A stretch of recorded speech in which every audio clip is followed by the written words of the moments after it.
दोस्तों क्या हालचाल दोस्तों। देखिए दोस्तों, खेसारी लाल यादव के रील वीडियो निकल के आया है, जो आज गाना आया है। आज गाने के बारे में आप लोगों को नहीं बताया हूँ क्योंकि यार क्या बताऊँ यार, मुझे गाना कहीं से भी यार पसंद नहीं आया यार। आप खेसारी लाल के फ़ैन हो चाहे जो भी हो, मैं भी फ़ैन हूँ, ये चैनल यूनिक के लिए। लेकिन क्या यार, क्या गाने आते थे, कितना एक्साइटेड रहता था। सुबह 6 बजे की वीडियो बनाता था, 5 बजे उठ के वीडियो बनाता था। लेकिन वो इंटरेस्ट ख़त्म हो चुका है इनके गाने के लेकर यार।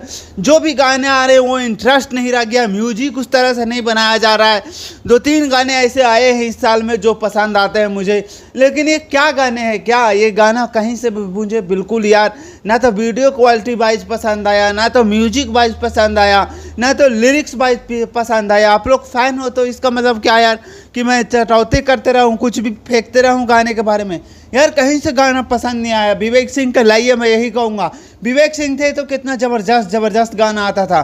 क्या बोलूँ यार, क्या ही बोलूँ इस गाने के बारे में यार। सो ज़्यादा कुछ नहीं बोलता हूँ, ये रील वीडियो उसी गाने पे निकाल के आया है, तो ज़्यादा कुछ नहीं बोलता हूँ। Love you, bye. मिलता हूँ नेक्स्ट अपडेट में। Bye, love you.